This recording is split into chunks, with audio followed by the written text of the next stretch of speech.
And away we go into space. More than astrology, eclipse alignment. And as we know, we have a Pisces eclipse coming up. So bear with me now if you don't know about charts and these strange glyphs and everything. This is an image of the eclipse tomorrow. This is one in Seattle, and the sun won't have risen, and even if it had, we wouldn't see it here anyway. So this is where this eclipse will be seen. This they call the eclipse path. So in very southern Chile and Argentina, and then over into Angola and to the Congo as well. And this is where the maximum is, somewhere in Atlantis over here in the Atlantic Ocean, kind of off the coast of Uruguay. This is the chart for that place. So we see this moon and sun coming together, a new moon, and close to the nodes. And so we're going to talk a little bit about how eclipses work. By the way, this is kind of a strange glyph for Juno. If you know the asteroid goddess Juno, the goddess of relationship, this is her typical glyph. And she's in a pretty interesting alignment at the eclipse time. She's in a grand Earth trine with the North Node in Virgo and with the asteroid goddess Ceres in Taurus. And she kites with those to the solar eclipse.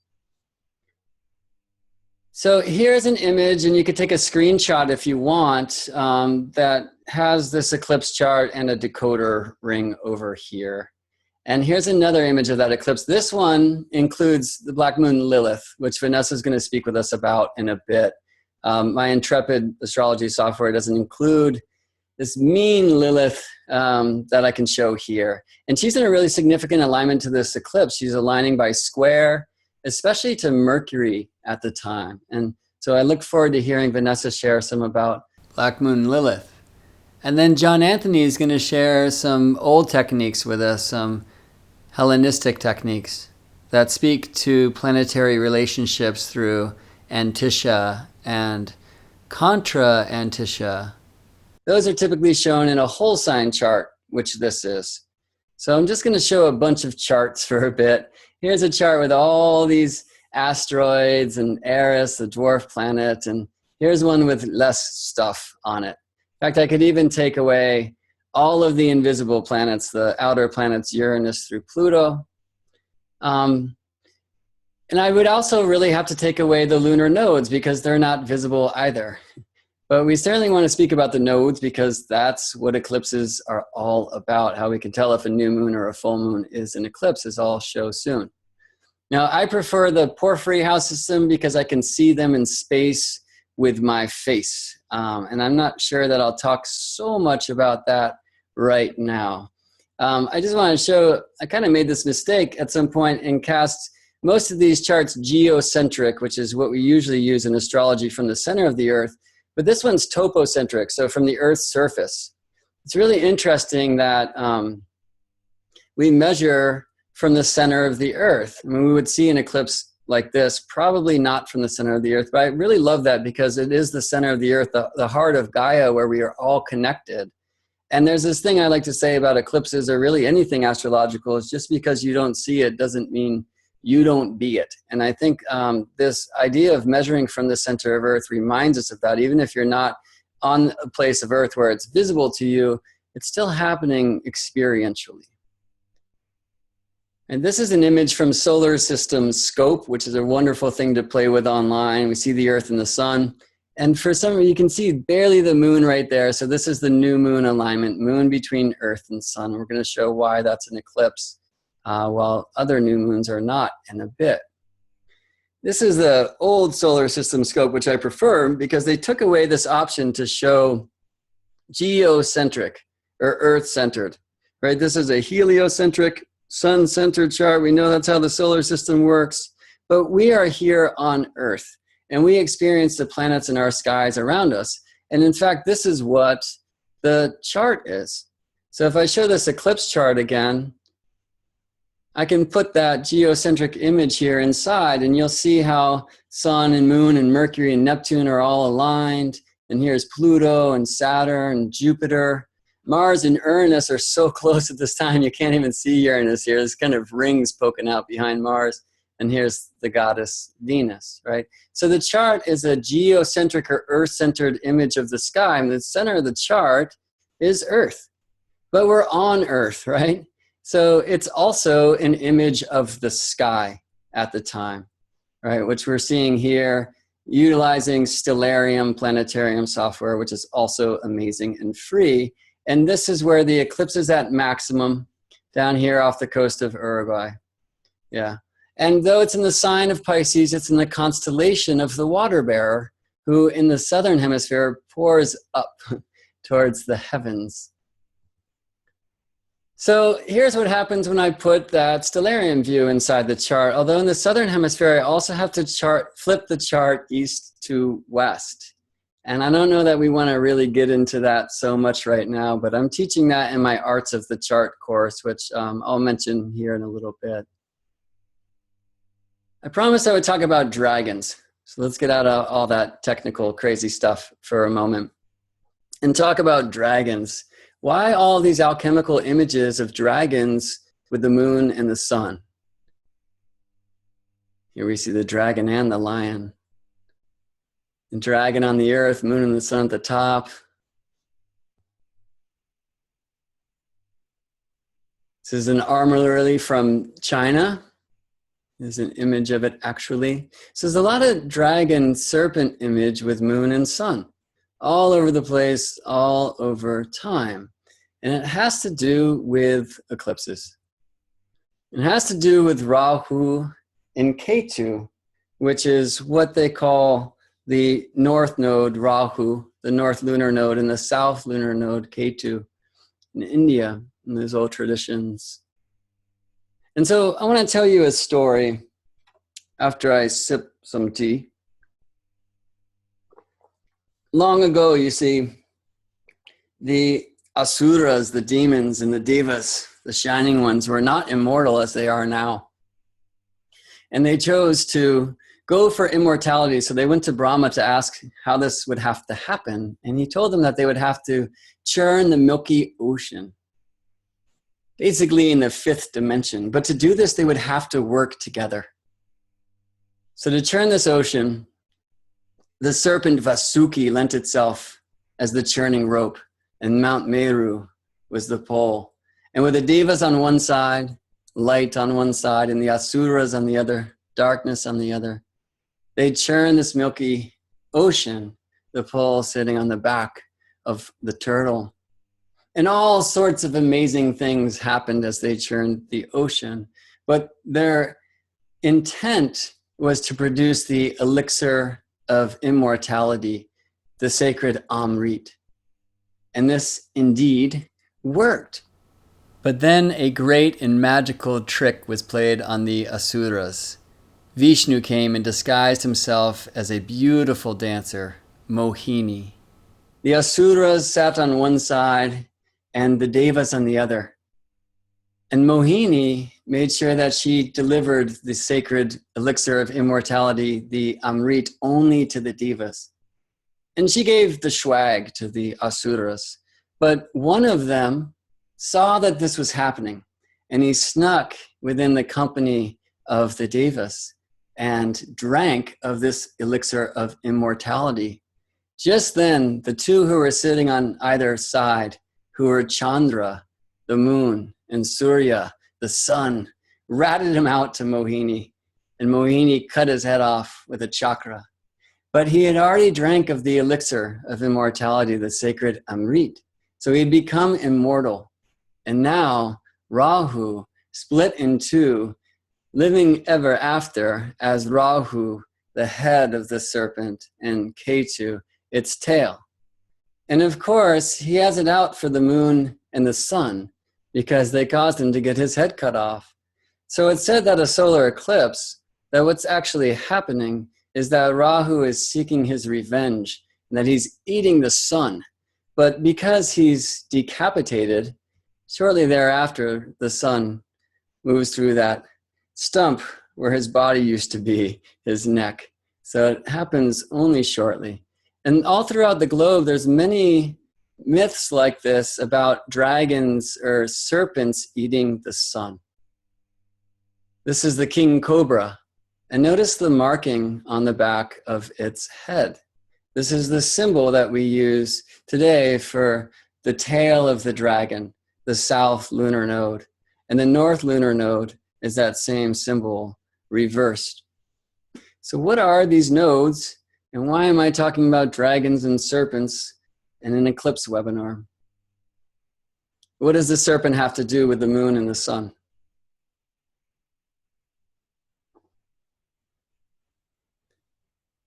What are these mysterious nodes? Well, to explore that, I think we're going to head into solar system scope. So let's open that on the screen here.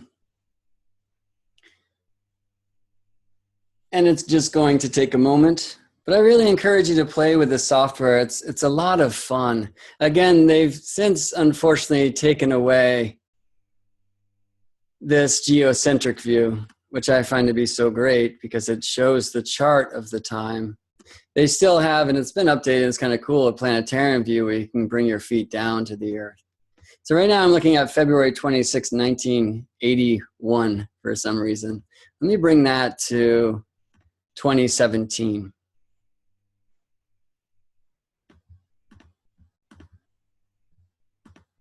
All right, so this is what this eclipse is going to look like in LA. They're not going to see it. It hasn't risen yet, and they're not in that path anyway. But this is what the heliocentric arrangement of the planets looks like at the time. So we can see, as we know, a new moon, which a solar eclipse is, a special kind of new moon, is that time every month, every 29.5 days, when the moon comes between Earth and sun, yeah? But the reason why I wanted to show solar system scope to speak about the dragon, the serpent, and the nodes is this reason. Do a little Star Trek, and we'll look at our solar system edge on. Now this is Pluto. And this is one of the reasons why Pluto was recently demoted to dwarf planet status by the astronomers, though astrologers know better. This is Pluto's orbit. Notice how skew it is to the plane of the solar system. Now, the plane of the solar system that we observe as astrologers, really, and astronomers, is called the ecliptic. And it's defined by the Earth's orbital plane about the sun. If I extended that plane to infinity, what you would see is the constellations of the zodiac. I think I could bring those in, but let's not do that right now. So that's what the ecliptic is. It's the path of the Earth about the sun. Now, none of the planets are perfectly on that path. Pluto very extremely is not, as you can see here. And that's actually why I had left this on 1981, because back then, Pluto was about as far as he can get from the ecliptic plane. Let me try to bring up that date. 79 will do. All right, so look at how high Pluto is at that time above the ecliptic, yeah? And this is Pluto, what's called his northern bending, which I think I'll get back to, sometimes called the dragon's back. And this is right now. No, this is right now. And so what you see is Pluto so close to that orbital plane, all right? And this is a pretty cool thing. Pluto currently is crossing his south node, or her descending node. So Pluto from back in the day, all the way up here, has since, in its orbit, traveled closer and closer to the ecliptic plane, and very soon coming to a theater called you, Pluto will cross the ecliptic. Now, Pluto's orbit is about 260 years long. So it's only twice in that long period where he's either descending from above, this is from a northern hemisphere perspective, to the ecliptic plane, or about 130 years later, he'll come back up on the other side, which is his ascending node, or better said in modern times, is the north node.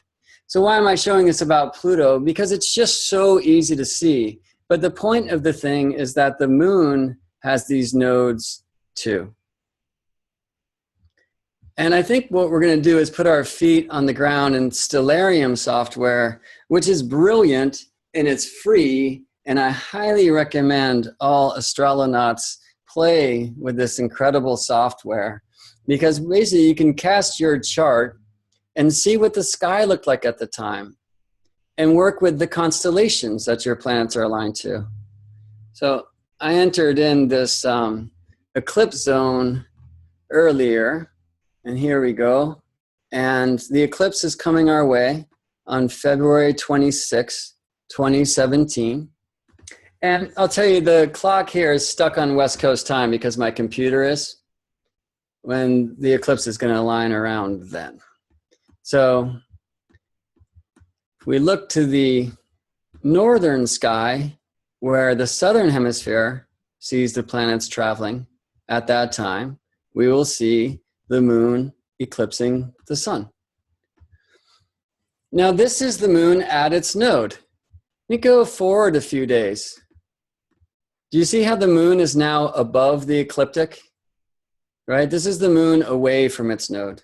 Come back here to new moon, and I'm going to go forward a month. So this is the new moon of March. It's back some hours.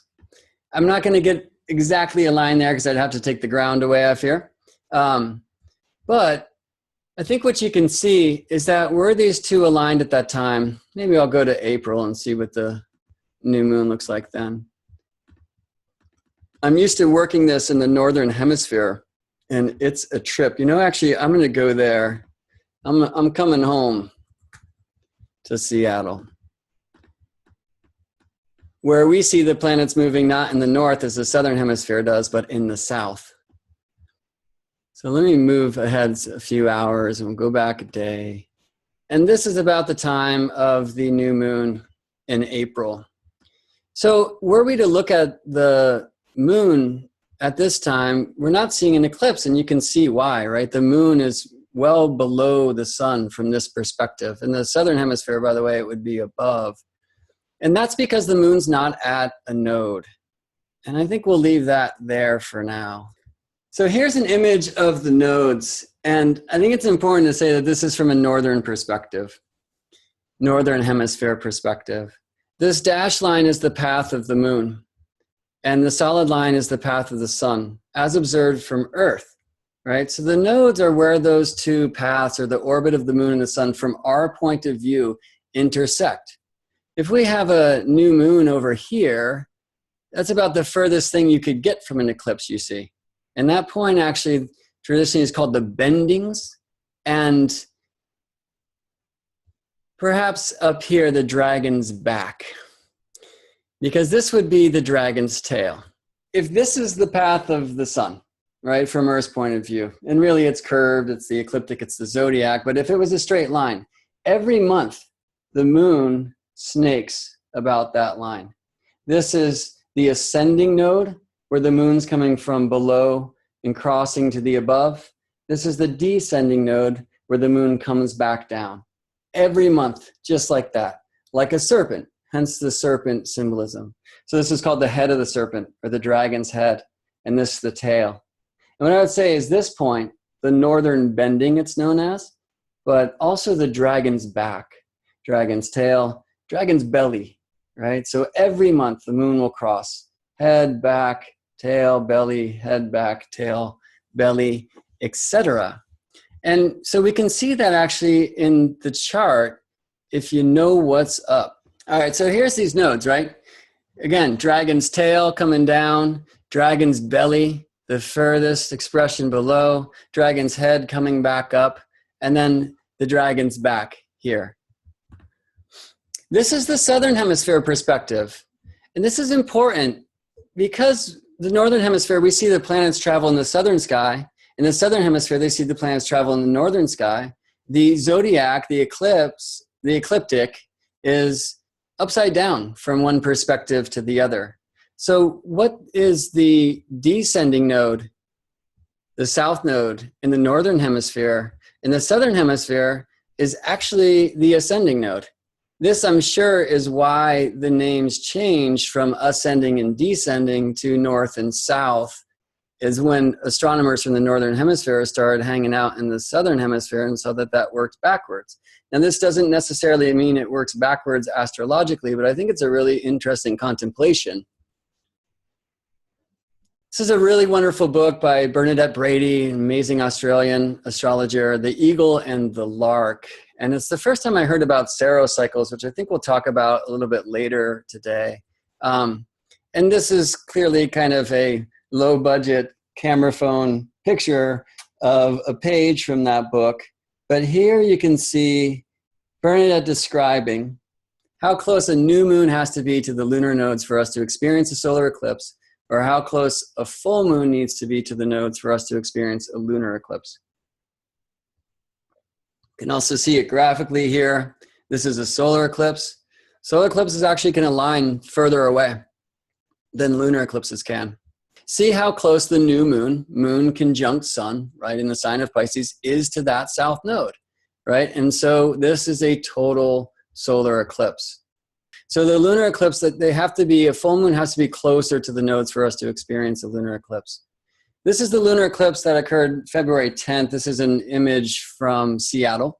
We didn't see it. The moon hadn't risen yet. And really nobody saw this because it's so far from the nodes, all right, that this was a penumbral lunar eclipse, which is kind of like the shadow of Earth cast onto the lunar surface. You have to be really keen to even notice that that's happening. But the cool news for eclipse fanatics like myself is that when you have a penumbral lunar eclipse or any very partial lunar eclipse, it's either going to be preceded by, or in this case, followed by a total solar eclipse. This is a low resolution of a high resolution book by Guy Ottewell. If you really want to get into the astronomy of eclipses, I highly recommend this text. And this is a book that I think we'll look at later. Bill Meridian, a fellow agent of the Cosmic Intelligence Agency, The Predictive Power of Eclipse Paths. It's a heady read, but it's an amazing astrological transmission about the astronomy of eclipses and how we can work with them and how they show up in the world and what we call mundane astrology. All right, so also to get into eclipses, we kind of have to know what the moon and the sun are, right? There's a lot of different opinions. What are these incredible balls of light in the sky?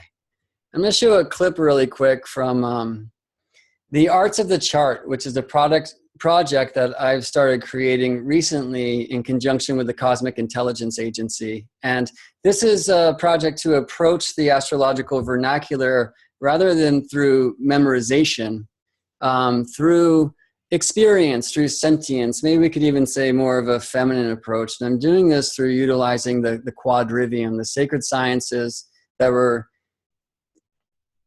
a must for any seeker back in the day. And they are sacred geometry, astronomy, musical harmony, and arithmetic, or as I like to say, number. So there's been 3 chapters of this posted online so far. On YouTube, you could search Agent 1123, which is my agent number at the CIA.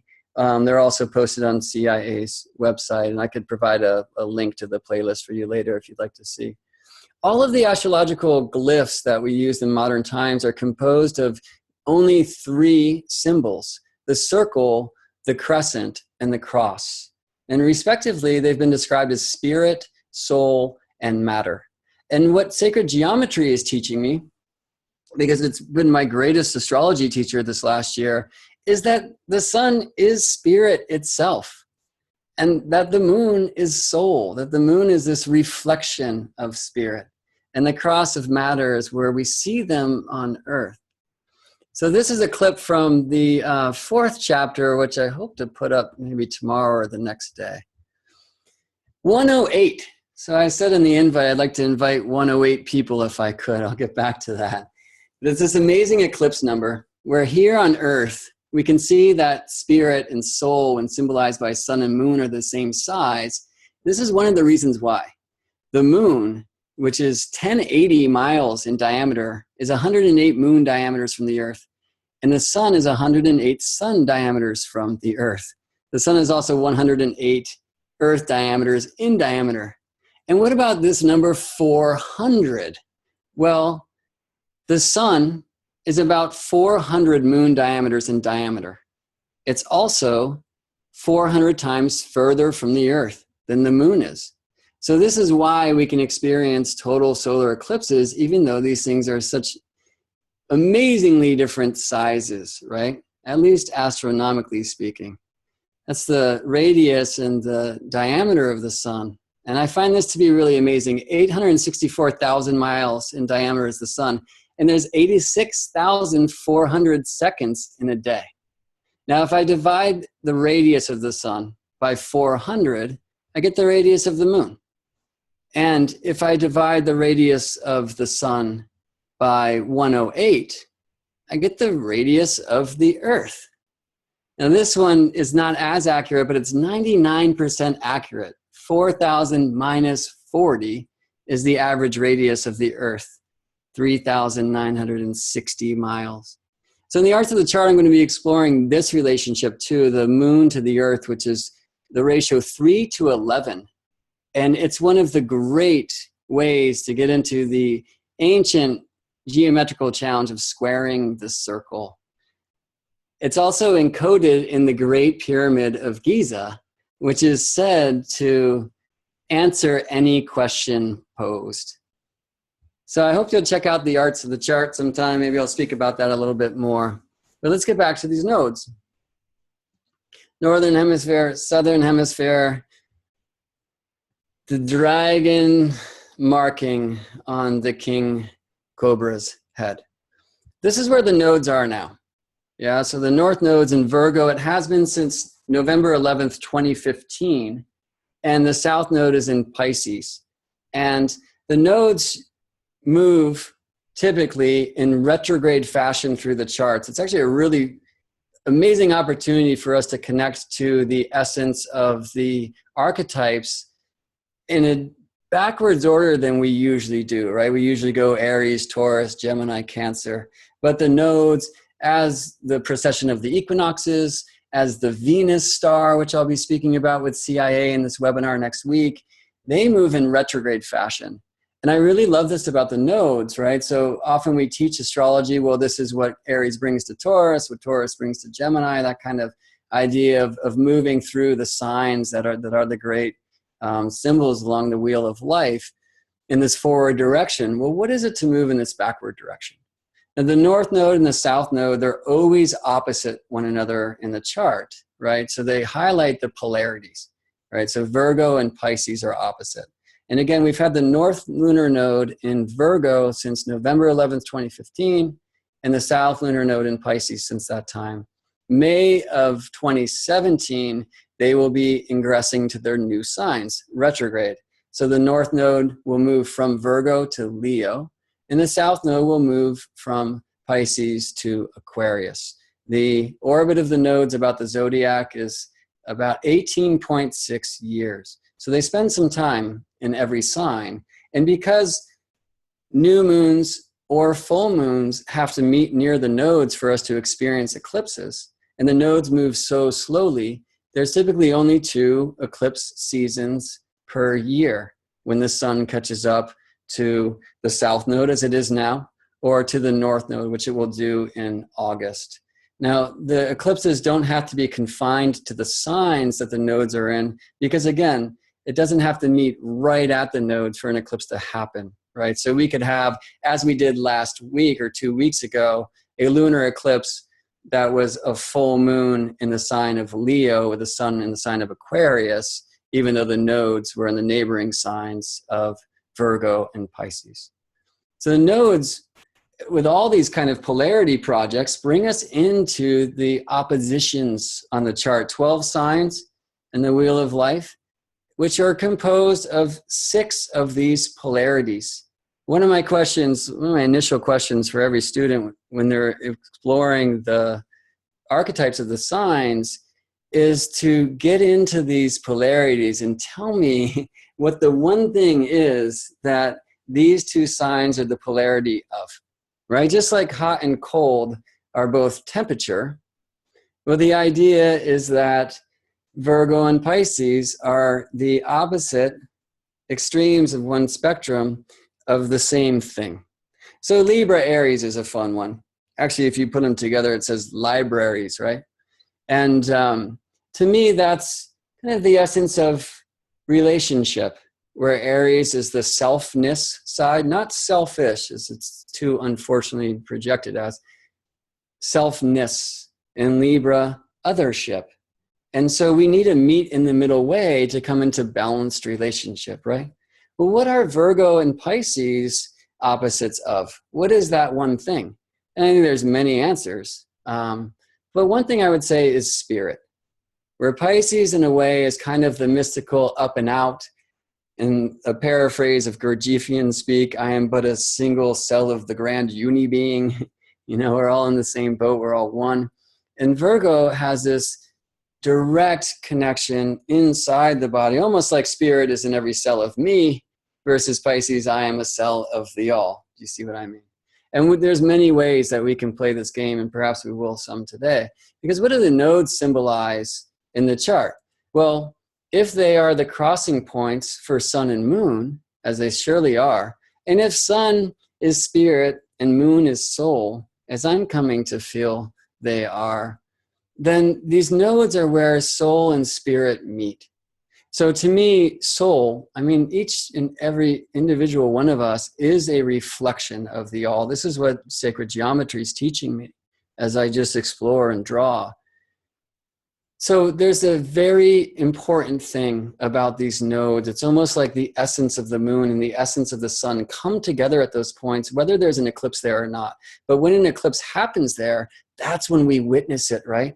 I mean, this is the only time we can see a new moon is a solar eclipse. Typically, the day before, the day after, and the day of new moon, we don't see the moon at all. It's too close to the sun, and it's not blocking sunlight from our view. The eclipse, that's when we can see it, right? So think about these tales about 3 days of darkness. There are so many prophecies. Well, from Earth's point of view, this happens with the moon every month, right? We lose the moon for 3 days around the new moon every month. Unless there's an eclipse, that's when we see the light. Well, many people work with the nodes in our day as the path of fate on the chart, either by sign, many do, or by house, many do. There's many ways to pet this cosmic cat, as we know, many beautiful paradigms of the sacred art of astrology. But it's mostly agreed upon in many traditions that the south node is past stuff and what we're releasing, and the north node is kind of forward direction. I think that's a cool general way to express that. So when these eclipses come and activate the nodes, it's kind of like a super new moon for the year. I don't mean like a super moon astronomically speaking when the moon is big. I mean, it's like the huge reset for 6 months, and then we'll have a solar eclipse on the other half of the year. So this time really brings us into this idea of what can we release from the Pisces way? How can we align ourselves to the Virgo way? And since this is a south node eclipse in the sign of Pisces, it's really about that release stuff. So, well, what do we need to release from the Pisces mysteries? And also, how, because the eclipses clearly are about shadow work, how can we go into that shadow, which is in some senses kind of inevitable, and seek higher light to bring out of the shadow? Right? Not inevitable. That requires our intention. That requires our connection. In the Pisces world, we can even say our prayer, perhaps. So this is an image from Masaru Emoto's work, Hidden Messages in Water, and Secret Messages in Water. I think it's such a beautiful image for the Pisces mysteries. All of these archetypes are just endless and universal, and we could speak about them all days. Now, I had a really wise man tell me a few years ago, just as I was really beginning my astrological quest, not to trust anything I find in my contemplations that isn't reflected by nature. It was a really beautiful teaching for me. And since that time, I've studied the earth signs with a tree. Like I like to call Capricorn the roots and the trunk, and Taurus the fruit and the flower, and Virgo the leaf. It's always reaching for the light and doing the inner work that feeds the thing, right? I sit with the fire to study Aries, the spark, Leo, the roaring flames, and Sagittarius, the smoke that rises, traveling far and wide, finding its own way to the heavens. I sit with the air, which is a more challenging thing to do, to connect to Libra, the air we share. Aquarius, the ethers up there. And Gemini, just the trickster winds of change. And with the water, I sit with the water. So my experience right now is that Scorpio is the depths. This is not going to surprise any of us. The hidden places, even, they would say, which maybe is why Scorpio Brett calls himself Gemini.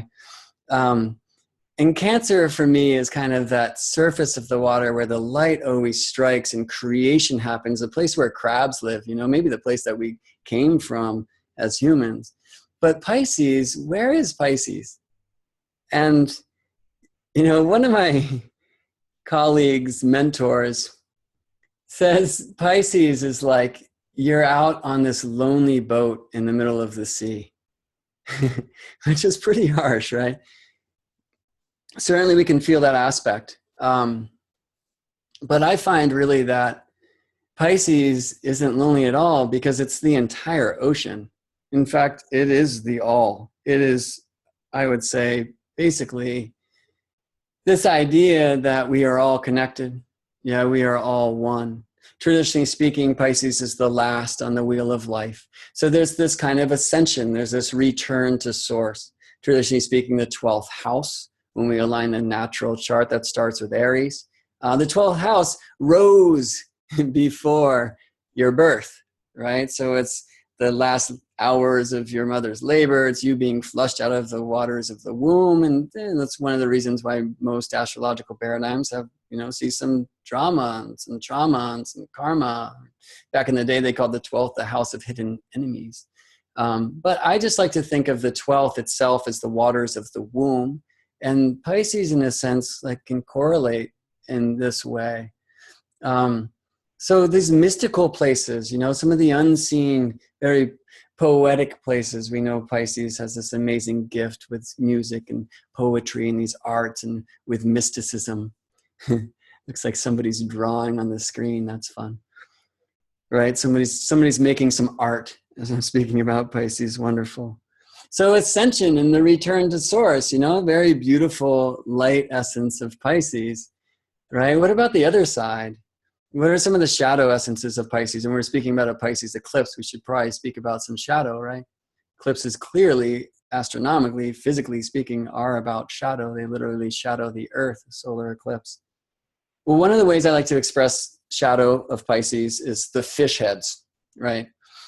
Which can come in many forms. One of them is like, you know, these kids out at the fish show eating tons of psychedelics and praying to some bearded guitar god, you know, to hit that high note. Because when he does, everybody, like the whole show, just kind of like gets exhilarated at the same time.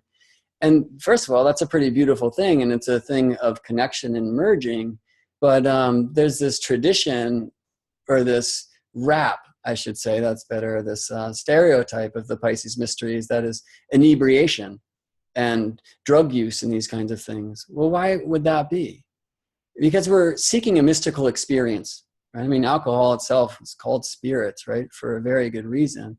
And when we, in our traditions, don't necessarily have a spiritual tradition to help us connect to the all, right? Well, sometimes we're going to pursue that in all sorts of different ways. So addictions is one of those. And the other side of the fish heads is the Pope in that like weird fish hat, right? And like, I'm the antenna to spirit, you must pray only through me, right? Maybe pay me while you're at it.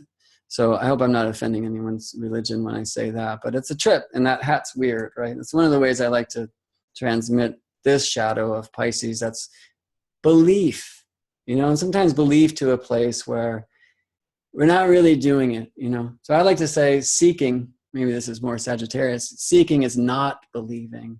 But when we release the beliefs we were handed and we can seek and open ourselves, then we can receive true belief, which is faith. And certainly that's Pisces as well, right? So the hidden messages in water, that image that I showed, I mean, Emoto showed that not only are we all connected, but we're connected to everything. And he showed this, as you probably know, through the microscope, and showing that water crystals themselves will change with prayer, with intention, with consciousness, with beautiful music, and will change too with pollution or with heavy music in the other direction. Yeah. All right. So boat or the ocean? Well, you know, another way to go into that, and something that's really coming from me recently about Pisces, is it's also kind of like the rain. Yeah, the rain connects it all, the whole system. It connects the waters of the heavens to the waters of earth. And maybe we should say it goes in the other direction too, right? So maybe through steam. But rain, I can tell you this for a fact, because I live in Seattle, it can be pretty damn depressing too, right? I mean, Pisces as the merger, as like the end of the trip on the wheel of life, brings with it this compassionate connection, this empathic, sometimes impossibly empathic, impossible to control that, where we're just feeling everything. And if we're so compassionate and tuning in to the pain of the world, well, we can just drown in that suffering, right? I mean, there's a lot of heavy stuff going down right now here in the States and around the world. And that Pisces side of us tends to have that, oftentimes that bleeding heart. And well, that can lead us to the drink, can't it? So Pisces, with this amazing mystical connection, this great higher vision, you know, this merging. And then also on the other side of that, it can kind of be so mystical that you don't understand what the heck it's talking about. And I should just add this. I'm not saying if you are a Pisces, if that's your sun sign, this describes you, right? We are, in my book, we are all of the signs. We are all of the cycles. Yeah, we all have Pisces in our chart somewhere, whether planets live there or not. And I'm just speaking about this archetype.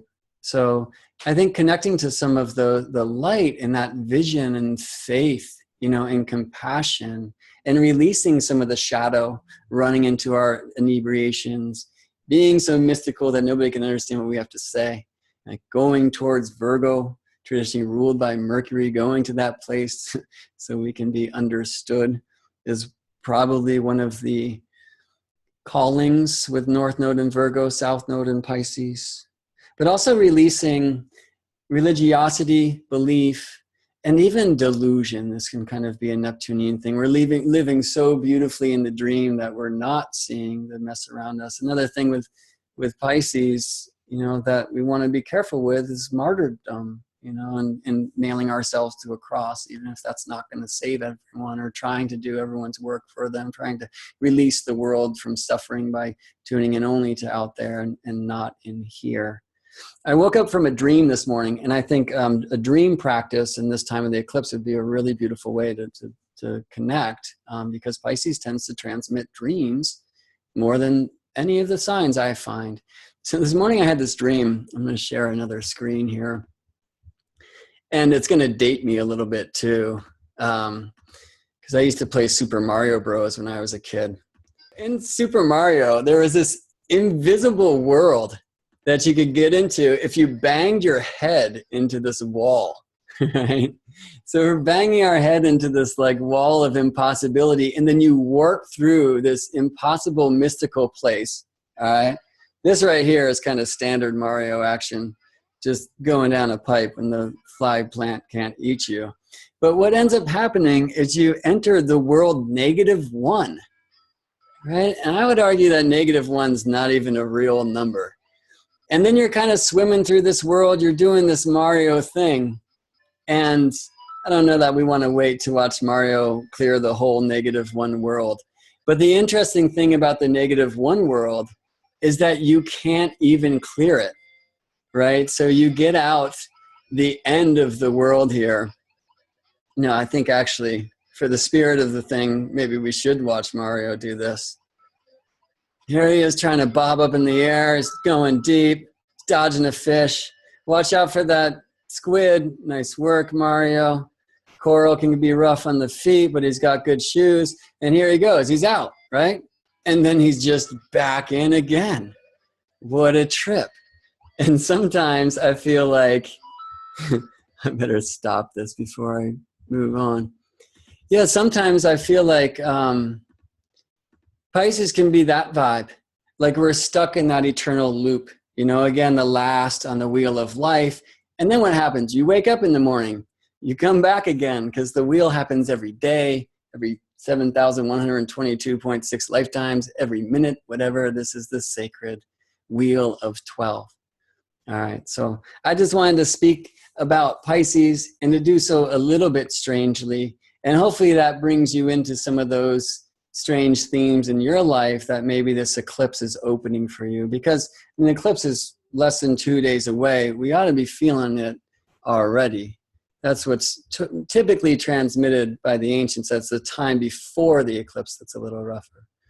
And I think it's a good time for me to take a break and to hear from Vanessa. So Vanessa, when you come on, would you please introduce yourself and tell us what you want to say. If you need me to share a chart, just let me know. I'm going to be on mute over here.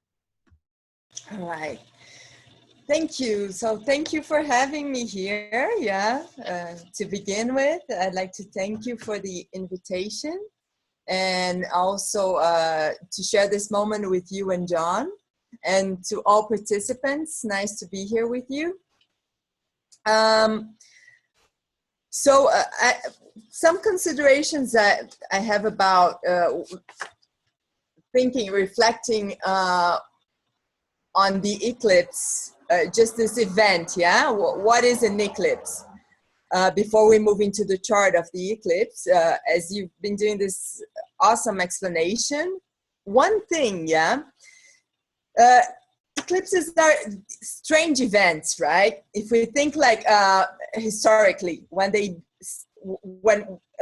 ancient times, you know, when before even we started, we humans started to really mark, you know, their cycles and observe and realize that there are these cycles, the Saros cycles, and that eclipses happen again, and that there's this mathematic to it. And actually there's this one astronomer, a Brazilian astronomer called Mourão.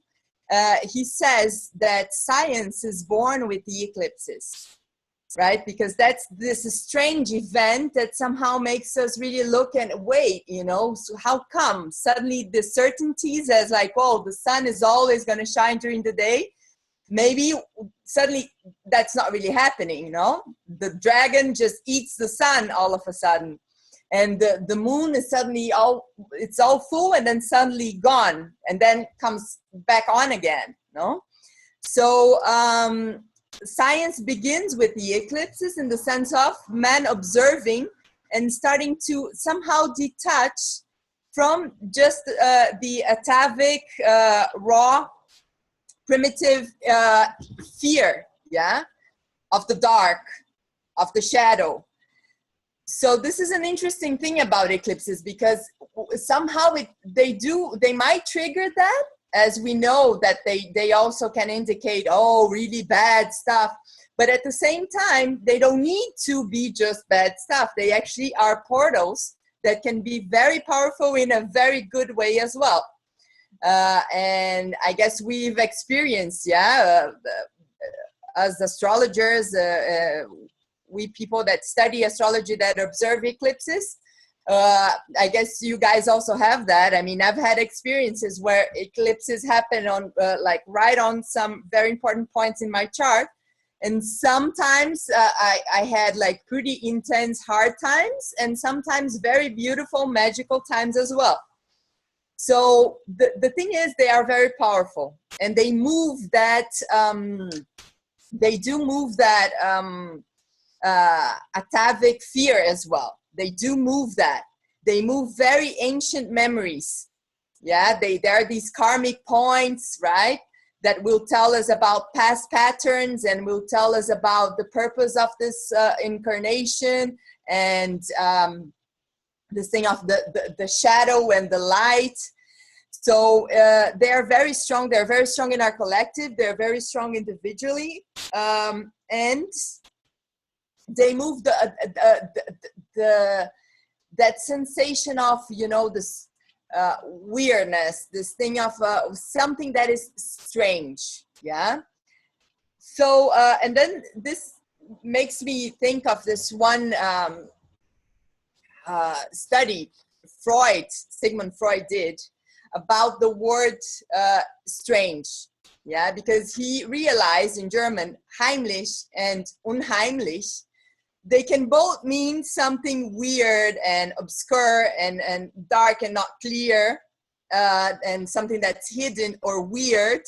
But heimlich actually means also familiar.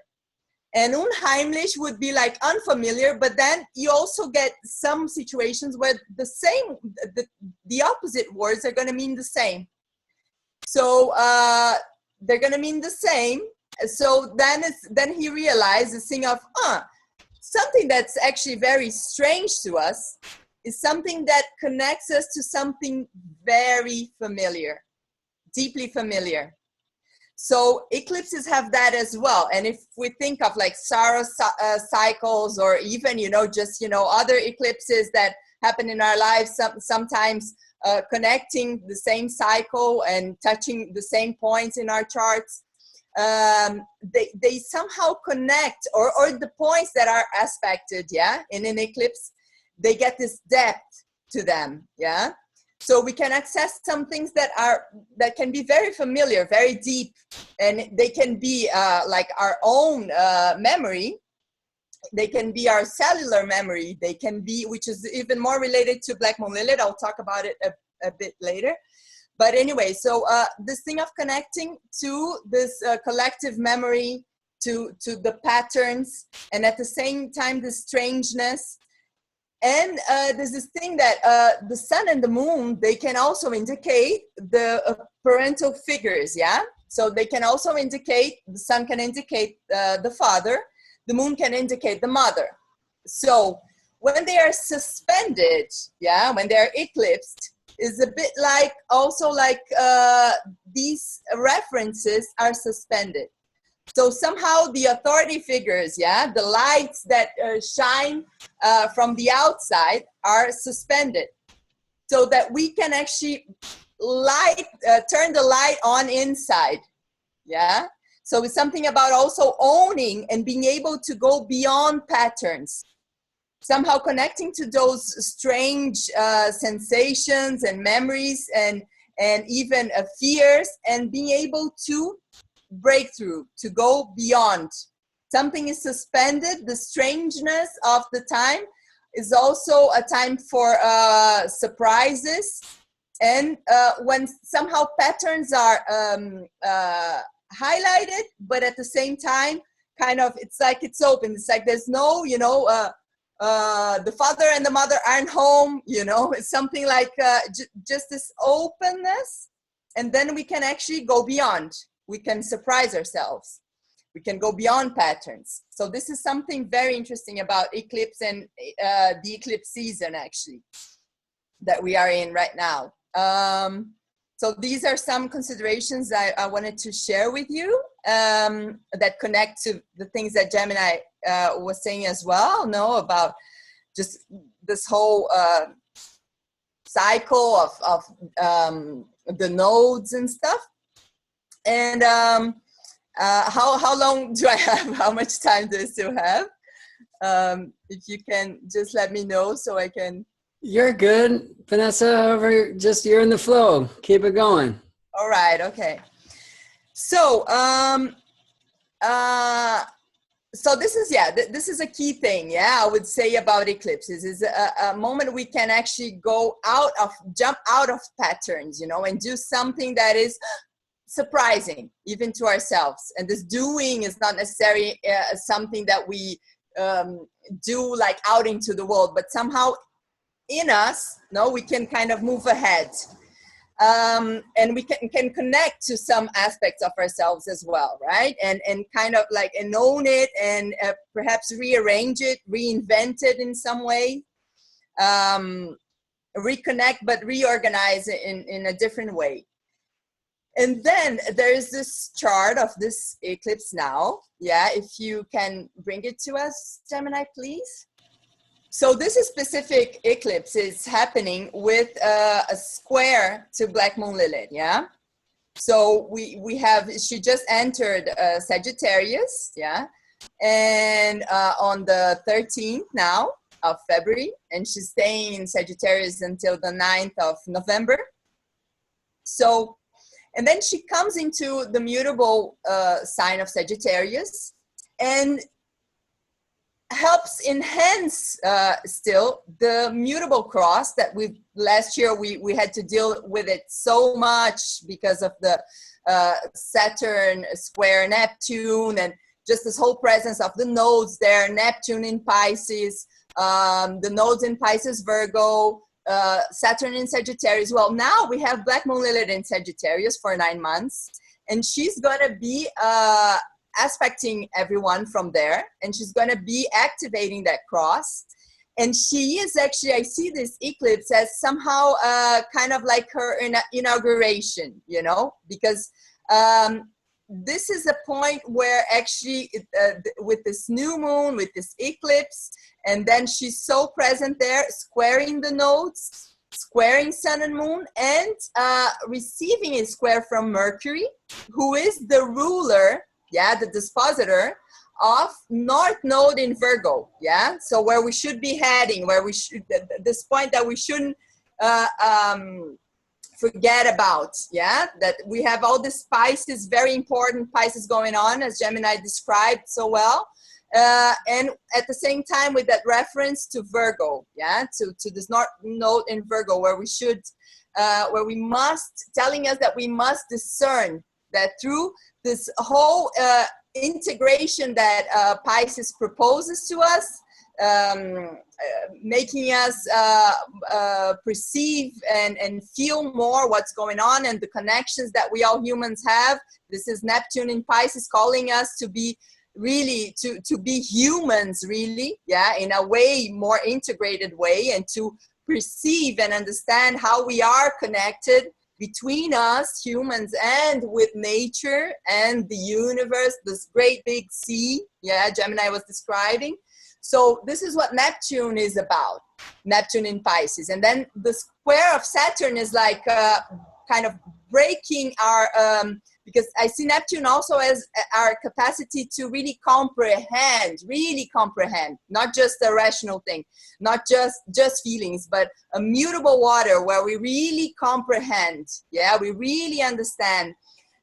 So the square to Saturn was like, oh no, but you know, reality is crushing, you know, what's going on and da-da-da.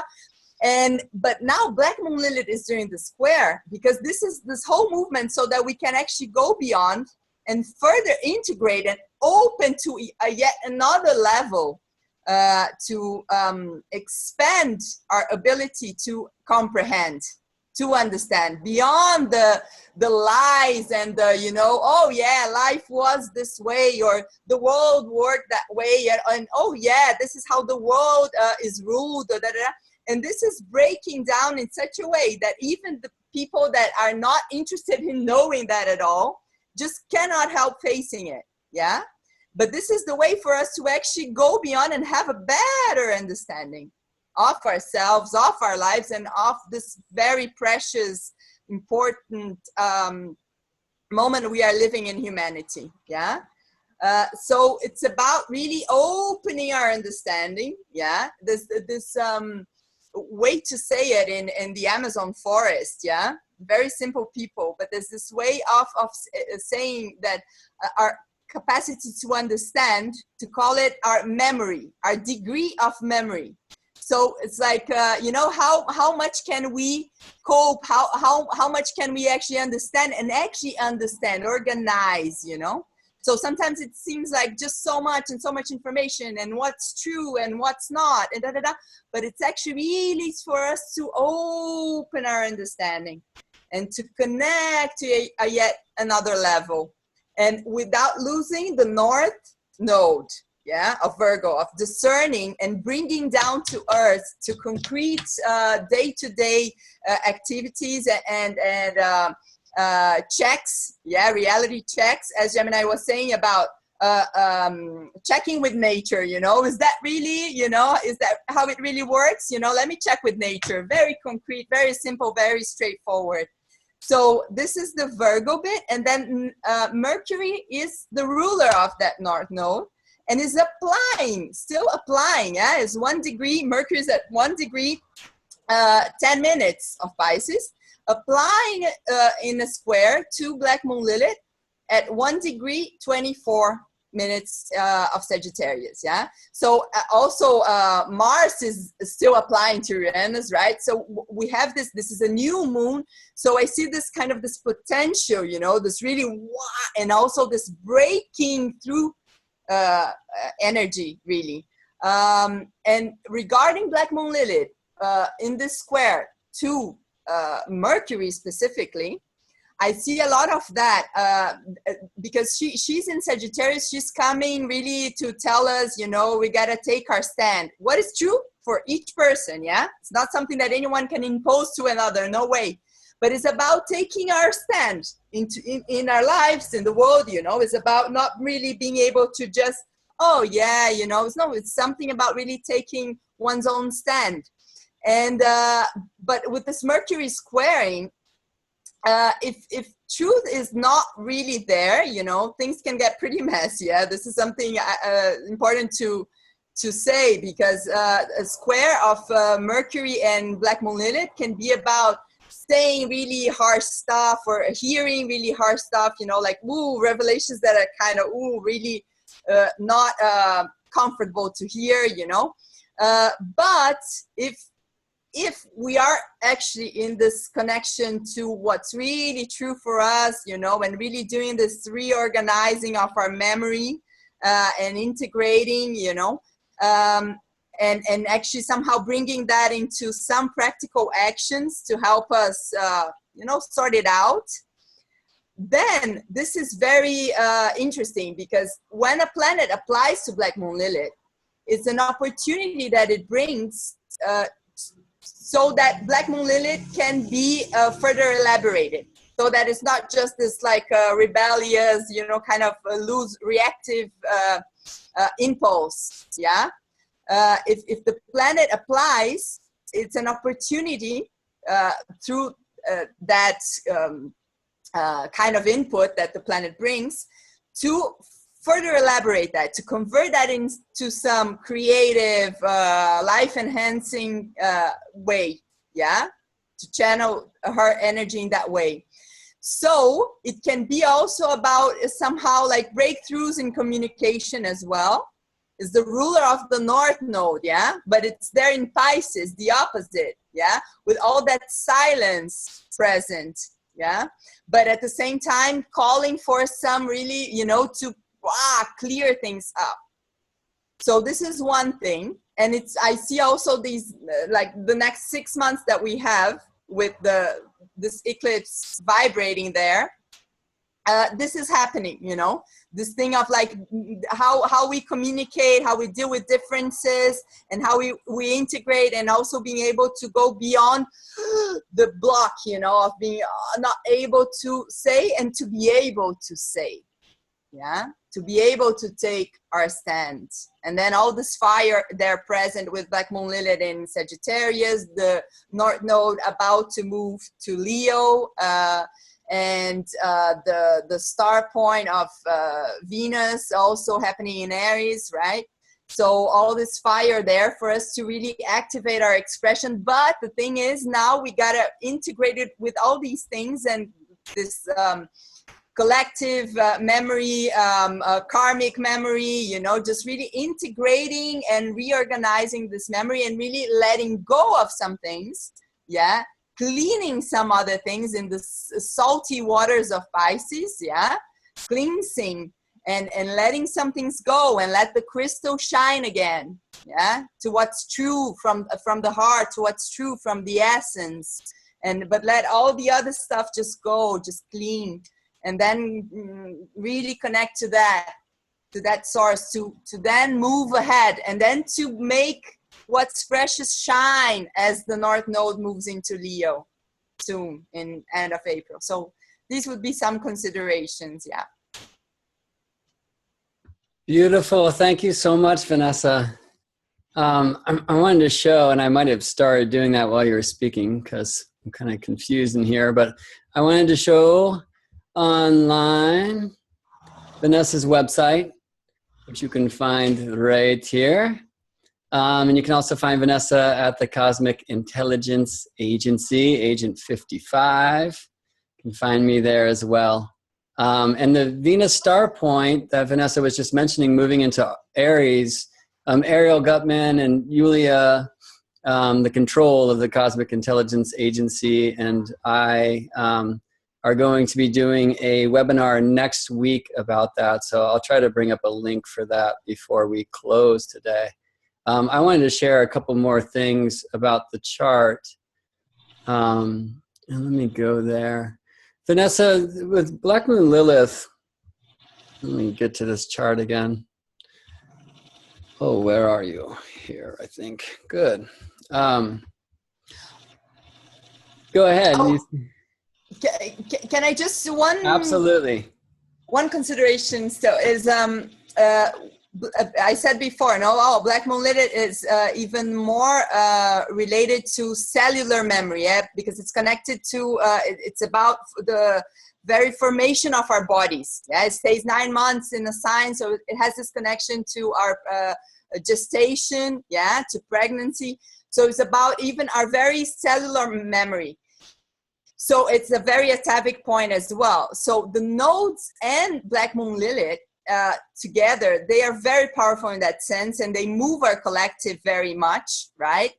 The nodes regarding the duality of shadow and light, with that karmic depth, and Black Moon Lilith also with the karmic depth, but regarding our visceral sensations, the undercurrent tone, of our sensations in our collective, beyond words and images, but really this raw visceral level of sensations.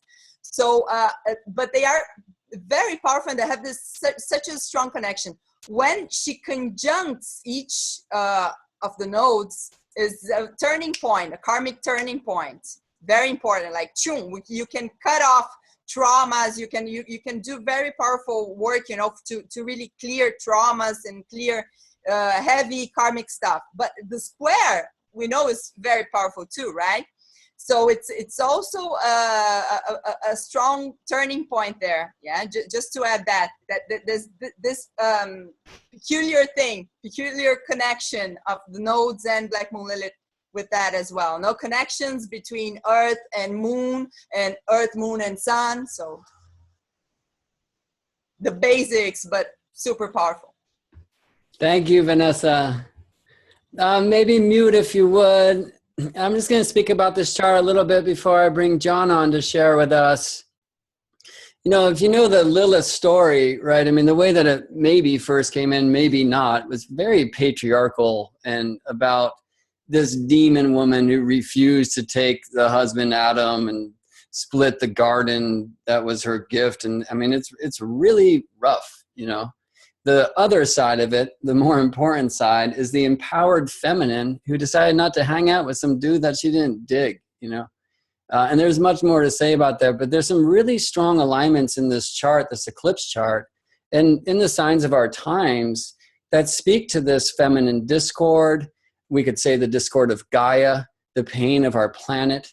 We're all feeling that now. It's hard for me not to just get massively emotional, but Uranus, right, the great change agent, with Eris, who mythologically was the one who threw the golden apple marked Callisti for the fairest into this wedding that she wasn't invited to. And that's what started the Trojan War, one of the greatest stories told. Uranus finding Eris now, and it's been since the 1920s. It's literally been since the Great Depression, since that conjunctions happened. That happened very close to the spring, the Aries equinox point. There's a change that we're ready to go through. And if we're not willing to make this change, it's going to change us. And the former is going to feel a lot better. So I feel a lot of hope and prayer, I should say, and the grand Earth trine between Juno and Capricorn and Ceres and Taurus and the North Node in Virgo. Yeah, I have a lot of hope there for coming into a better way, a better relationship with Earth. Seriously, this is one of the things that our culture in our modern time is very delusional about, no doubt about that, right? So I want to speak about Standing Rock in a little bit after John shares, and we can get into this chart more, but I'm holding in my heart since, especially in this country, since the Trumpel-Stiltskin took office, just the the pain of the feminine, this division of the yin and the yang. And in the eclipse, when moon and sun come together, you know, my prayer is like a seed is planted anew for this strength, because we are a bit torn apart right now. At least that is how I am feeling. So, John, I think I better stop there and just cry for a little bit. So I'm going to ask you to unmute yourself if you can, but I might have to do that. Wait, I just did. Can we hear you, John? Can you hear me? Yeah. All right. Sounds great. First of all, I wanted to say thank you, Gemini, for having me on, and thank you, Vanessa. Thank you for everyone for being here. It's very exciting times, actually. I'm here to talk about the Antiscia aspect that I've come to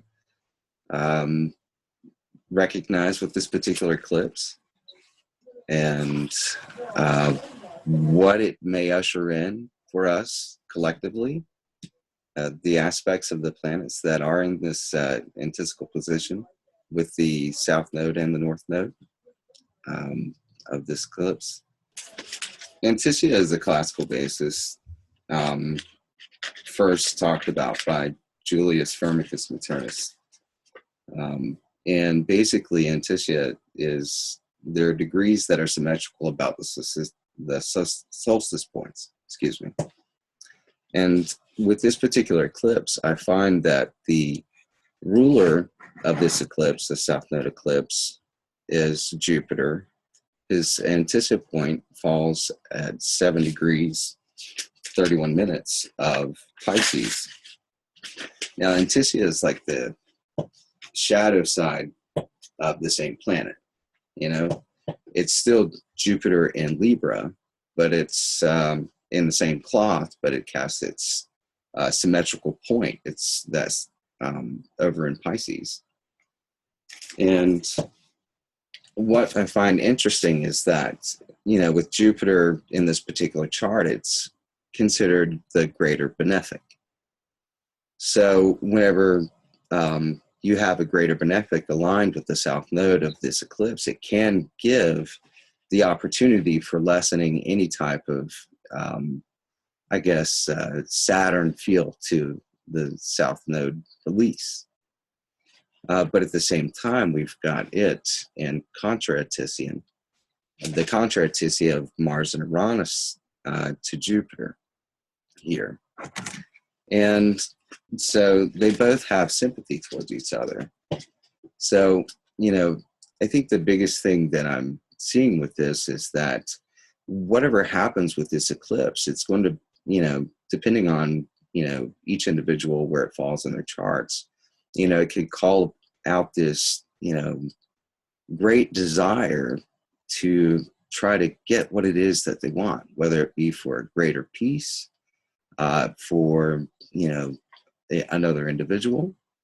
But at the same time, you know, because these are specifically like the Jupiter opposing the Mars and Uranus aspect, this can be somewhat of an explosive dynamic. So I think it's very important to take note that whenever you have this happening in your life, maybe something that you're not, you know, necessarily okay with, you know, it's definitely important to be aware of your ability to how you react to it, the event or whatever's happening that takes place.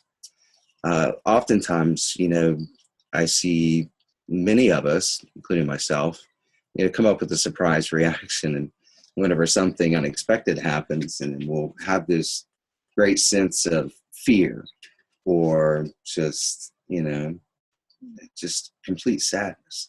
And so we have to, you know, we have to feel like we have to adjust that somehow.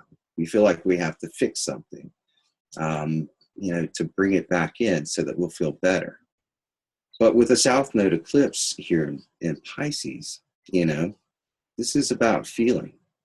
You know, it's about releasing this idea of what it is that we think we feel or that we think we should feel. You know, Jupiter's in a greater conversation at the moment, and it's currently retrograde, but it's in a greater conversation with Saturn. And they're both in a mutual reception with each other in classical terms.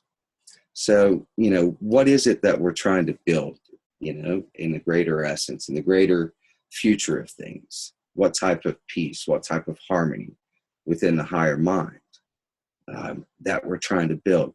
You know, are we actually trying to, you know, what our efforts that we're putting in to what it is that we're trying to build right now, are they working? If not, this eclipse will actually come along and it'll say, hey, you know what? This isn't working. And if we're listening, we'll say, okay, you know, there's a plan B. There's a plan B. You know, who can I work with? How can we go about this? Let's do a reset, you know? You know, another interesting point with this eclipse is, you know, in the Hellenistic tradition, we use terms. Each particular segment within the 30 degrees of a sign is assigned to one of the 7 planets, the original 7 planets. This particular eclipse falls in Venus's terms. Now, Venus in Pisces, first of all, is about this unconditional love. All right? Now, Venus doesn't really make an aspect to this particular eclipse. She's in aversion. She can't really rule the state of affairs of this. But at the same time, the sun and the moon sitting here, and they're saying, all right, you know, we still want this, but, you know, oh my, what are we going to do?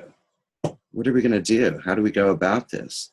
And they, you know, and they've got, you know, they've got Mars and Uranus in a contra Antiscia position. So something's going to drive it. You know, to this point to where you say, all right, what do I do? Now you can either fight and hold on to, this old way of doing something, this old idea of what love should be, or what peace and harmony should be, or you can actually take out and say to yourself, all right, well, these are the tools that I have. These are the building blocks.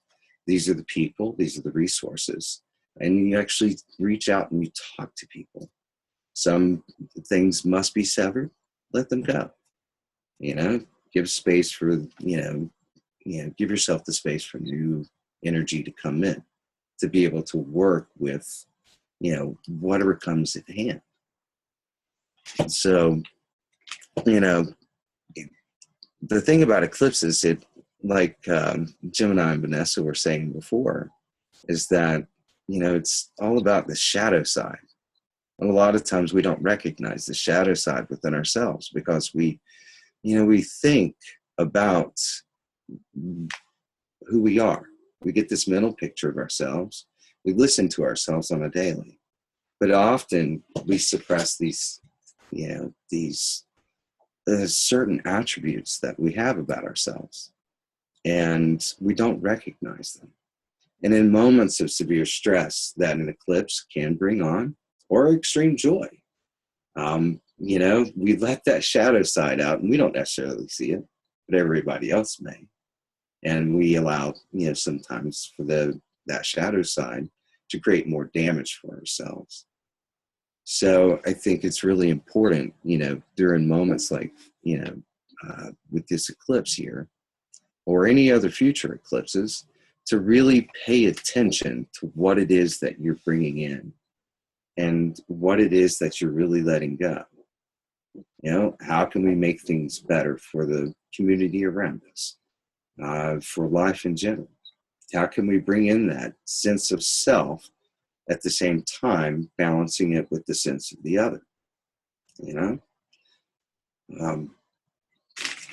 You know, it's just very interesting to see that I'm speechless, actually. So I hear that. But, yeah, I mean, we all are a part of one collective voice. Okay, we're tapped into this unconscious memory. And some individuals are actually conscious of this unconscious memory. And, you know, during these moments when the shadow comes around, you know, it's those that are conscious, you know, of this energy that are there to guide you or any other who's not. You know, and it's important whenever you bring these, you know, people into your life to listen, because they're you reflecting back to you what it is that the planetary energy is trying to, you know, trying to show you through its manifestations. So definitely check out for your shadow sign and, you know, try to give of yourselves, give to the greater community, you know, listen to what's going on around you, and try to build those greater bridges of, you know, peace and harmony, and greater structure that works into your world. So Thank you so much, Sean. you're welcome. That's pretty much all that I have. Sorry about that. Thank you about that. Yeah, Vanessa and John, I'm so glad that you joined. Like, this whole thing happened spontaneously, and my heart was just smiled broadly when both of you agreed to participate yesterday. And John, right now, folks, doesn't have a website, but you can find him on Facebook at John Anthony Longshore Rabbit. Yeah, and I wanted to speak a little bit about that Jupiter-Saturn mutual reception. And so, for folks who don't know some of the old rules of astrology, Saturn is said to be exalted in the sign of Libra, where Jupiter is now living. And Jupiter is the ruler of the domicile called Sagittarius. So Jupiter is in the sign that has associations with Saturn, and Saturn's in the sign that's traditionally associated with Jupiter, right? And they're applying by a sextile. And this is an aspect that will testify. In fact, it got very close. So testimony would suggest that if either planet, Jupiter or Saturn, left either sign that they're in before they made the perfect aspect, then in some ways it's really not an aspect. But that's not the case here. Jupiter's retrograde now, stationed retrograde February 5th. Saturn will retrograde in early April, actually just around the time that Sun and Jupiter reach their opposition. And then on August 27th this year, Jupiter and Saturn will make this perfect sextile. So what does that mean for us? I mean, part of the prayer that I've been holding in my heart is that Saturn and Sag, and at the galactic center, maybe bringing down some higher wisdom of the mysteries. And Jupiter in Libra expanding balance, expanding peace. I mean, there's something about higher law that feels aligned here. When Jupiter ingressed Libra on September 9th of 2016, just after our last solar eclipse, which I'm going to look at here in a second, it was like this thing was on. It was introduced. And actually on that day at Standing Rock, it seemed that the U.S. Army Corps released this letter that they were going to reevaluate and try to send the pipeline in a different direction that wasn't going to move under the river and all of these things. It felt really good, and then it got kind of shut down, right? So one of the prayers that I'm holding, because I've been really connected to that happening here in the States, though I haven't been out there myself, is that somehow we'll see resolution. Now, it certainly doesn't look that way right now. So when we speak about Mars and this alignment in Aries with Uranus and also with Eris, and Venus just about to station retrograde in Aries, there's something here about what are we willing to fight for. But with this eclipse in Pisces, and we're trying to find something higher and more beautiful and more connected and peaceful, really. Well, you can't win peace through a fight, right? You don't win peace. But how do we connect to this? And I think one of the great lessons that we're hearing from Standing Rock is in prayer, yeah? And so hopefully this eclipse, South Node Pisces, North Node Virgo, will bring us into that spiritual connection. I mean, to me, that's really where the work is, or where the calling is. And this was the last solar eclipse. This was September 1st, 2016. It's interesting, if you track the politics of what was happening at Standing Rock then, it seemed like there was going to be some hope. And what happened was, when the new moon found its way to the northern bending, right around this time, it seemed that things were finding some resolution at Standing Rock, like it was actually working. Now think about how beautiful this movement is. There's a lot of heavy, right? I mean, there's tear gas, and I mean, just the abuse by some oil company of native peoples is nothing new. But the gathering of so many tribes, I mean, tribes that had been at war with one another throughout history, coming together, sitting together, tribes coming from all over the world. All right. The Caucasian tribes invited to come in prayer, right? And really learning how to connect to earth and connect to the sacred essence of the water. Water is life, and defending the sacred. And so it was around this time, this Sagittarius new moon, where there was this beautiful shift. So what does this have to do with eclipses? Well, look at how that new moon is squaring the nodes, right? And it's forward in the zodiac from Virgo in the sign of Sagittarius. So forward in the signs of the zodiac from the north node. This is the new moon at the northern bending, or at the dragon's back. And what I've found, just tracking some of these movements, tracking the healing of some friends that I mentioned, was that it's almost as if this time was when the baton was passed from that Virgo new moon of September 1st, 2016, to this coming Pisces solar eclipse of February 26, 2017. So I'm feeling this movement. I'm going to have to track them for years to know if it's true. And I haven't heard them written about in this way so much. Typically, new moons at the bendings weren't really smiled upon by the ancients, but they didn't seem to smile upon too much.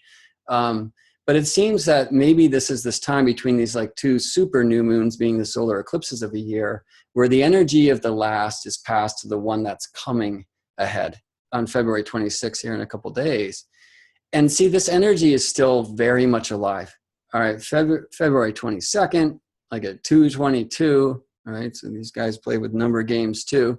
The cops moved in, started arresting people at Standing Rock. I mean, just horrible, right? Doesn't really feel like this essence of faith and prayer and water and connection and compassion and empathy that Pisces wants us to tune into, right? And so we are all right now at a serious crossroads.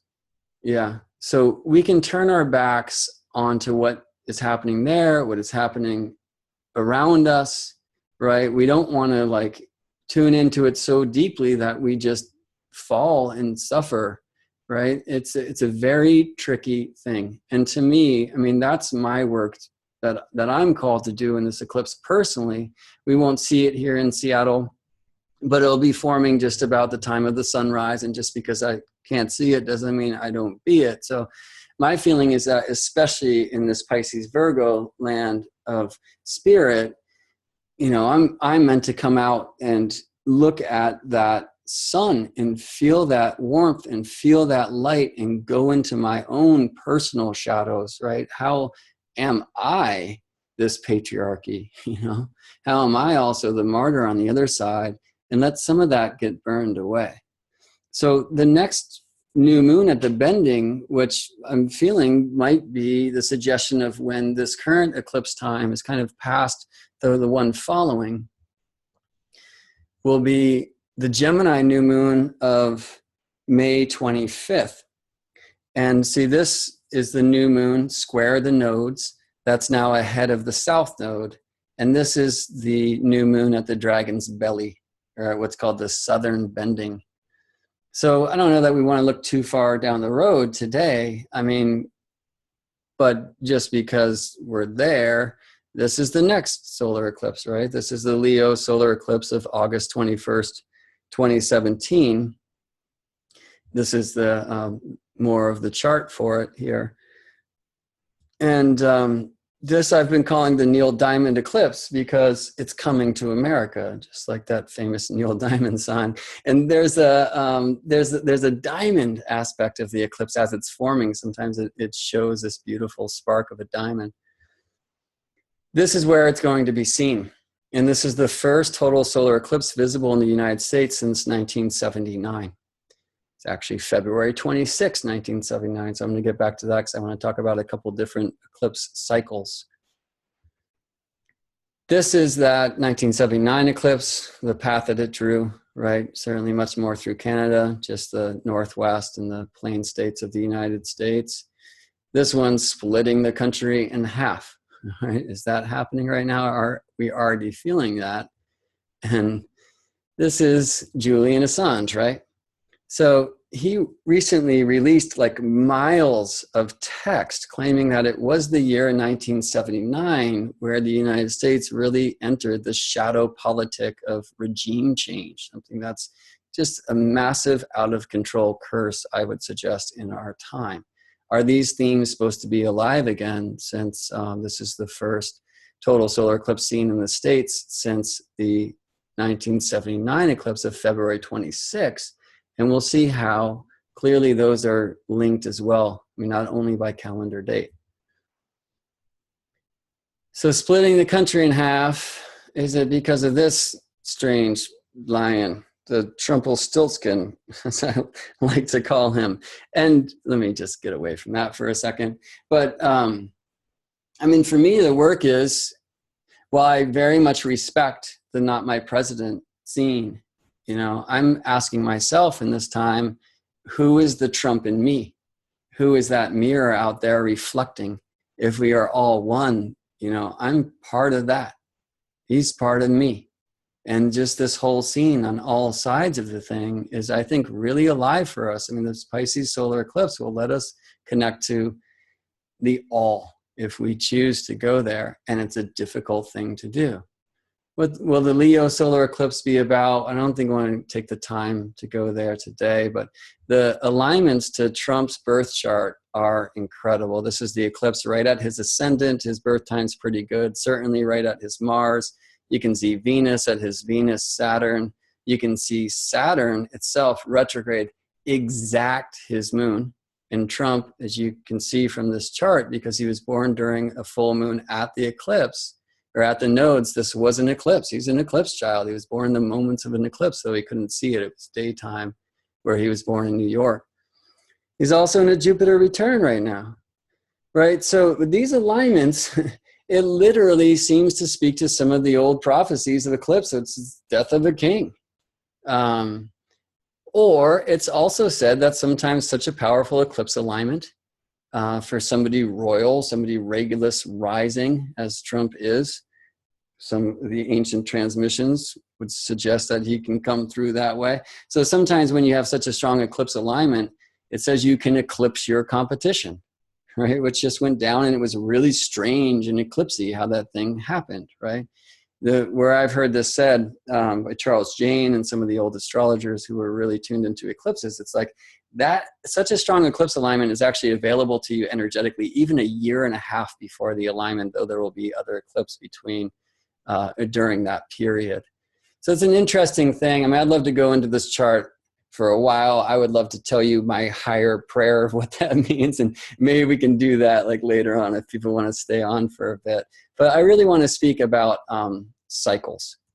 So eclipse cycles, and there are many of them. And I'm going to share some online tools that I have found that I just love. So I'm going to go to my desktop here, and we'll see if I can navigate my way.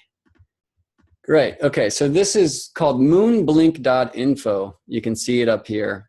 And on Moonblink, on the left, there's a button that says Eclipse Search. And so you could enter the year of your birth here and see what eclipse cycles were happening when you were born. So these are the 4 eclipses, 2 solar, 2 lunar, of 2017. You'll see that this February 26, 2017 eclipse it's an annular eclipse, all right? So that means that the moon's a little bit further from the earth than it is at other times. It's not going to eclipse the entire sun. It makes this incredible ring of fire. And again, this is the path that we've seen a few times. You get this other image of where it's happening as well. There's another thing, there's another site that I really love, which is timeanddate.com when it comes to eclipses. And I have this set right now for the city in Brazil where Vanessa lives, all right? So here you can actually see animations of what the eclipse is going to look like where you live. And Vanessa, I love this about your location because you won't see the total solar eclipse, as you know, but it's basically going to make the perfect Vesica Pisces, which is said to be the womb, the mandorla, the sacred almond, something I talk about a lot in the Arts of the Chart course because it is the root of all sacred geometry. And it's said to be one of the great shapes of the feminine. So timeanddate.com is a wonderful place to play eclipse games. You can just go to sun and moon up here, and you can go to eclipses, and you can type in the city where you live, and stuff will come up that will excite you. All right, so here again is the eclipse of February 26th. And the eclipse also belongs to these cycles. All right, so one eclipse cycle is called the Metonic cycle. 1979, again, was the last time we had a total solar eclipse in the States. It was in the same degree of the zodiac, right? And that was 19 years ago. So one of the great moon-sun cycles is called a Metonic cycle, named after Meton. And when you're 19, or any multiple of, when you're 38, if you check your solar return chart or your birthday chart for that year, what you'll see is that the moon is not only in the same sign as it was when you were born, but it's because it's your birthday, it's in the same phase. It only happens every 19 years, and it's something to check out. So with a Metonic cycle, every 19 years, these repetitions like 1979 to 2017, there's typically only 4 of those, sometimes 5.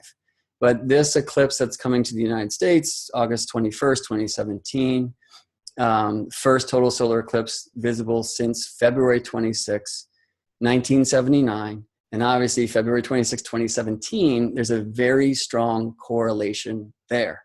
This is why I showed that WikiLinks slide, right?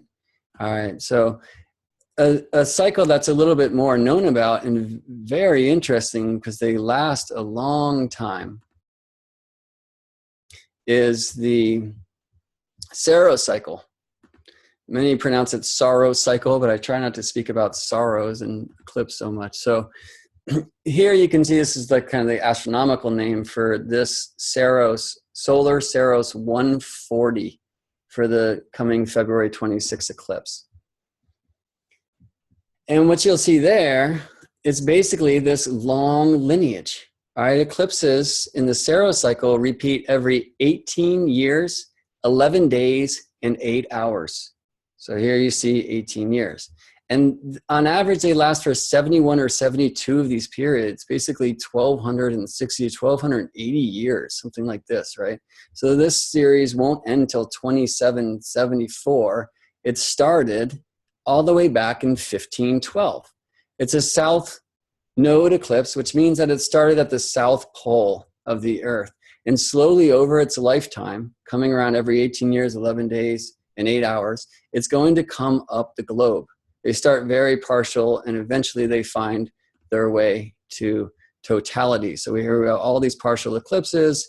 Here's the first total solar eclipse of this particular Saros cycle, 1656, right? Obviously, I looked into 1710 at some point. And so some will suggest that this is the birth chart for this eclipse, right? So 1512. Well, what was happening in 1512? You know, certainly one of the main things that was happening was the Renaissance, kind of in the middle of the Renaissance at this point. And I'm really interested that in Florence, which is kind of the heart of the Renaissance, at that time, that year, after all these coups were happening, the Medicis took power again, right? Giovanni Medici, who would later become Pope Leo. All right, so again, we're tying Pope, you know, which I've suggested as the fish head might be this kind of Pisces thing, and Leo, this Leo cycle. I'm tripping about that. Now, Cosimo Medici was really responsible for the Hermetic wisdom coming back to the public. He had agents scouring the land for any kind of ancient scripture they could find. And the word is that when they brought back the Corpus Hermetica, the words of Mercurius, of Hermes Trismegistus, that he had the translators quit Plato and dive deep into Hermes. Now, as astrologers, that is the stuff. All right, so back to the Saros cycle. Here we are in 2017. And the next one will be 2035. The last one was 1999. And it was here. Now, a really cool thing about eclipses in the Saros cycle, 18 years is 18 years. 11 days typically moves this thing about 11 degrees in the zodiac, because on average, the sun moves 1 degree a day, right? And 8 hours takes it a third of the way around the globe, because the globe spins in 24 hours. So this last Saros of this cycle, the last eclipse of this Saros cycle was in 1999, went here through Australia, where many of you are sitting now or very close to. Certainly all of Australia experienced the eclipse at that time. And the one before that was 1981. All right, which showed itself on Earth. And this would have been 22 days, calendar days before February 26th, and about 22 degrees before, connecting Australia and Peru. So let me show the one before that, 1963, 54 years ago. All right, so since then, 18 years, 11 days, 8 hours, 18 years, 11 days, 8 hours, 18 years, 11 days, 8 hours. Well, what's 8 hours plus 8 hours plus 8 hours? 24 hours, right? So the third repetition, 54 years, brings the Saros back to the same longitudes of Earth, the same time zone as it was 54 years ago. See this one? So this is 63, pretty close to the same place, but further south. Why? Because this is a south node eclipse, which starts at the South Pole, will slowly work its way up and around the globe, and then fizzle out at the North Pole. And just before it does, a North Node eclipse will be born there at the North Pole to take its place, and it moves down the globe.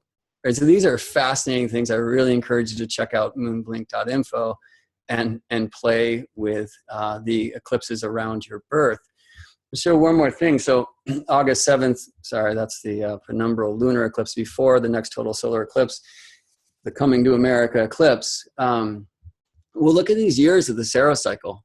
That one, Saros 145, got its start in 1639. But if you look in modern times, 1927, this is the formation of the Chinese Republic Army, the largest standing army in the world. 1945, Hiroshima, Nagasaki. 63, Kennedy's assassination in Dallas, right? Now, this eclipse was not visible in Dallas. It was up here. But one thing that's really fascinating for me, the only place that this touched the continental United States was Maine. And when the moon, the new moon at the bending before this eclipse, at the Southern Bending, John F. Kennedy went there and gave a speech at the University of Maine at that time. So he connected to this eclipse energy even before it came around, I would suggest. All right. 81 was actually the next time a president was shot. That's when Reagan was shot. Yeah. 99 was when JFK Jr. died. 2017, check this out. George Bush wrote a law that said that the JFK presidential files would be made public, though he also made sure that the current president has the right to suppress that if it's not in the interest of national security. So you can imagine what's happened. But check out, even the Trumpelstiltskin hired Robert Kennedy Jr.